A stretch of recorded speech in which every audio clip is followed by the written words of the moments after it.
Video को swipe करने से पहले सिर्फ 60 सेकंड इस वीडियो को देते जाइएगा, क्या पता इसमें कहीं कुछ बातें आपकी लाइफ चेंज कर दें। के लिए कहानी लेकर के आया हूँ जिसका शीर्षक है कि मैं ही क्यों निर्धन हूँ। गौतम बुद्ध की एक प्रेरणादायी कहानी। एक समय की बात है, एक राज्य के राजा ने गौतम बुद्ध को कुछ दिनों के लिए अपने राज्य में आने का निमंत्रण दिया।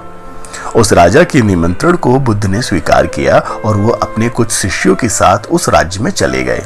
बुद्ध से मिलकर उस राजा ने उनसे प्रार्थना करी कि वह कुछ दिन वहां रुककर उसके राज्य के लोगों की समस्याओं का समाधान करें और साथ ही उन्हें धार्मिक मार्ग पे चलने की शिक्षा दें। बुद्ध ने राजा की बात मान ली और 3 दिन के लिए उन्होंने इस राज्य में धर्म सभा करने का फैसला किया। गौतम बुद्ध की आने की खबर पूरे राज्य में फैल गई और धर्म सभा के पहले ही दिन बहुत से लोग आ गए। उसी राज्य के चौराहे में एक भिखारी बैठा रहता था। उसे भी गौतम बुद्ध के आने की खबर थी, लेकिन वह सोचने लगा कि धर्म सभा में जाकर मुझे क्या मिलेगा, मैं यहीं बैठा रहता हूँ। जैसे जैसे लोग आएंगे वह मुझे भीख में कुछ ना कुछ देकर ही जाएंगे। पहले दिन बहुत लोग आए और इस भिखारी की अच्छी खासी कमाई हो गई। अगले दिन फिर वही सिलसिला चला। भीख मांगने के साथ साथ भिखारी ने यह भी देखा कि धर्म सभा में जाते वक्त लोग दुखी और उदास से होकर जा रहे हैं और उसे कुछ देकर भी नहीं जाते, लेकिन जब वो बुद्ध से मिलकर वापस आते हैं तो काफी खुश दिखते हैं और खुशी खुशी भीख भी देकर जाते हैं। यही सोचते सोचते दूसरा दिन भी निकल गया। तीसरे दिन बहुत कम लोग आए तो भिखारी परेशान हो गया। उसकी कमाई नहीं हुई। उसने सोचा कि बुद्ध सबकी समस्याओं का उपाय दे ही रहे हैं, तो क्यों ना मैं भी उनके पास जाऊं और अपनी इस निर्धनता को दूर करने का उपाय पूछूं। ऐसा सोचकर वो भी धर्म सभा में चला गया, लेकिन वहां लंबी लाइन लगी थी। बड़ी मुश्किल से उसका नंबर आया। बुद्ध के पास पहुंचकर उसने प्रणाम किया और बोला, भगवान, इस गांव में सभी लोग खुश हैं और सभी धन सुविधा से संपन्न हैं, फिर मैं ही निर्धन क्यों हूं? उस भिखारी को देखकर भगवान बुद्ध बोले, तुम निर्धन इसलिए हो क्योंकि तुम हमेशा दूसरों से मांगते रहते हो, लेकिन कभी किसी को कुछ देते नहीं। तुम सोचते हो कि लोग तुम्हें भीख में बहुत पैसे दें, लेकिन बदले में तुम किसी को कुछ देना नहीं चाहते हो। ऐसा सुनकर वो भिखारी बड़ी हैरानी से बोला, भगवान, मैं क्या लोगों को कुछ दूंगा? मेरा तो खुद का गुजारा भीख मांगकर चलता है, मेरे पास देने को है ही क्या? बुद्ध कुछ देर के लिए मौन हो गए। थोड़ा देर रुकने के बाद बोले, तुम बहुत मूर्ख हो। किसी को देने के लिए या दूसरों के साथ बांटने के लिए ऊपर वाले ने तुम्हें और हम सभी को बहुत कुछ दिया है। मुस्कुराहट दी है जिसे तुम दूसरों के संग बांटकर उनमें आशा और उम्मीद जगा सकते हो। आवाज दी है जिसे तुम मीठे शब्द बोलकर लोगों की तारीफ कर सकते हो। 2 हाथ दिए हैं जिनसे तुम दूसरों की मदद कर सकते हो। एक स्वस्थ शरीर दिया है जिससे तुम भीख न मांगकर मेहनत का काम कर सकते हो। ऊपर वाले ने जिसको ये चीजें बिना किसी कमी के दी हैं, वह कभी निर्धन नहीं हो सकता। तुम निर्धन हो तो बस अपनी सोच की वजह से। जैसे जैसे तुम इस सोच से बाहर निकलोगे, तुम खुद को दूसरों जितना ही अमीर समझने लगोगे और तुम्हारा जीवन भी सुधर जाएगा। दूसरों की खुशी देखकर उनसे अपनी तुलना मत करो। ऊपर वाले ने हर किसी को धनी बनाया है, बस जरूरत है तो अपनी सोच को सुधारने की। भगवान बुद्ध की बातें सुनकर उस व्यक्ति को अपने जीवन का मूल्य समझ आ गया और वो उनके दिए हुए उपदेश के अनुसार अपना जीवन जीने लगा। तो क्या समझ में आया आपको इस कहानी से? क्या सीख मिली आपको इस कहानी से? देखिए, बहुत ही सही बात है अगर हम इस बात पर विचार करें कि हर वो व्यक्ति जिसको ऊपर वाले ने स्वस्थ शरीर दिया है, शरीर के साथ साथ दिमाग दिया है, वो सभी लोग को ये कहने का कोई हक नहीं है कि वो निर्धन है या फिर उनके पास किसी चीज की कमी है, क्योंकि स्वस्थ शरीर होना, दिमाग होना ही अपने आप में बहुत बड़ी बात है। Hey hello friends, how are you? तो सबसे पहले आप सभी लोगों का तहे दिल से बहुत बहुत धन्यवाद कि आपने अपनी ज़िंदगी के कीमती 4 मिनट इस वीडियो के लिए दिए।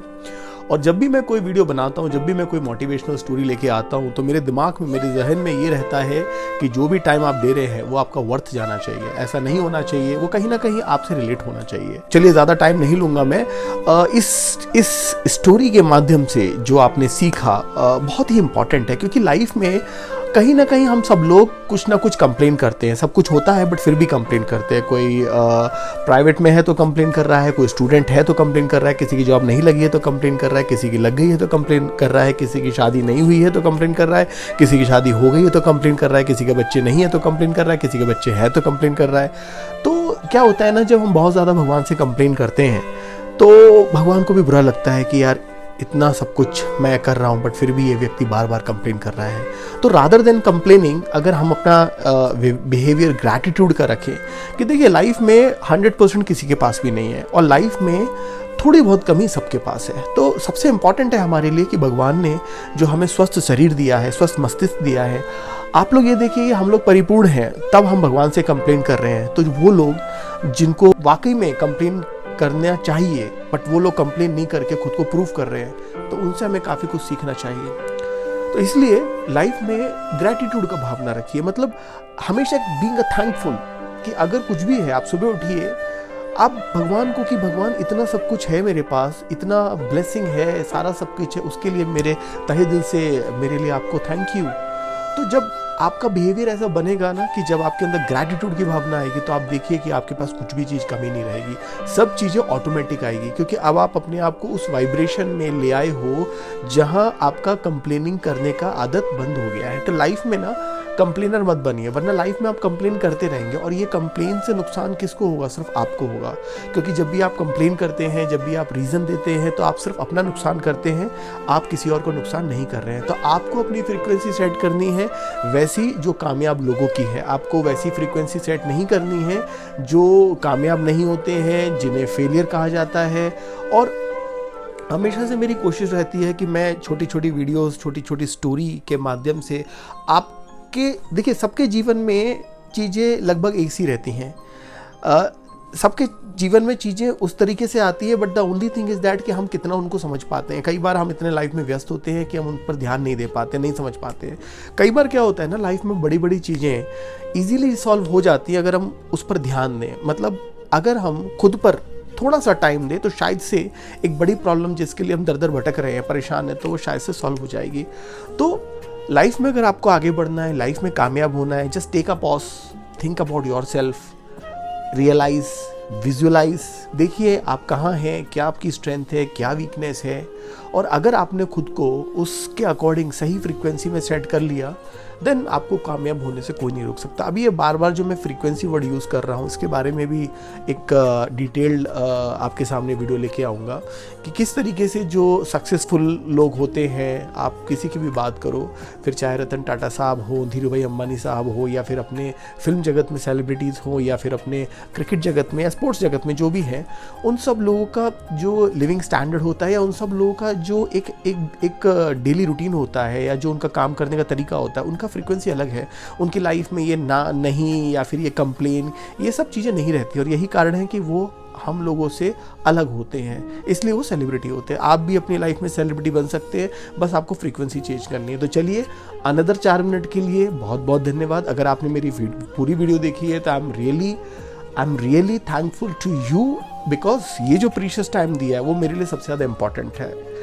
तो और दूसरी चीज़, अगर आपको ये वीडियो पसंद आई, अगर मेरा जो एफर्ट है, जो आप समझ सकते हैं कि डेली सुबह 10 से 7 या 8 की जॉब करने के बाद सुबह जल्दी उठ करके वीडियो बनाना या कंटेंट इस तरीके से आपके सामने लाना, वो आसान नहीं होता है, बट मेरा पैशन है आप लोगों के प्रति कि मैं कुछ अलग कर पा रहा हूँ, शायद से कुछ की तो ज़िंदगी में बदलाव ला पा रहा हूँ ये सोच करके। तो अगर वाकई में ऐसा लगता है कि हाँ, कि मैं कुछ डिफरेंस क्रिएट कर पा रहा हूँ या मेरा एफर्ट आपके लिए वाकई में यूज़फुल है, तो प्लीज़, मेरे लिए फ्यूल का ज़रूरत है और वो फ्यूल है आपके लाइक्स, वो आपके कमेंट, आपका प्यार। तो प्लीज़ आप अपनी राय, अपने सजेशंस कमेंट में ज़रूर करिएगा। वीडियो अच्छी लगे तो शेयर करिएगा, दोस्तों के संग लाइक करिएगा, क्योंकि आपका यही प्यार, यही सपोर्ट मुझे प्रेरित करेगा आगे इस टाइप की और वीडियोज़ लाने के लिए। तो फिर से आप सभी लोगों का बहुत बहुत thank you very much, with gratitude, with that feeling कि बस आप भी आगे बढ़ें, आप भी कामयाब हों, लाइफ में जो भी हर्डल हैं वो शॉर्ट आउट हों, आप भी उन चीज़ों को समझ पाएँ जिसकी वजह से आपको पता चल सके कि कैसे आप लाइफ में आगे बढ़ सकते हैं और कहाँ आप लैग कर रहे हैं। So once again thank you very much, stay blessed, bye bye.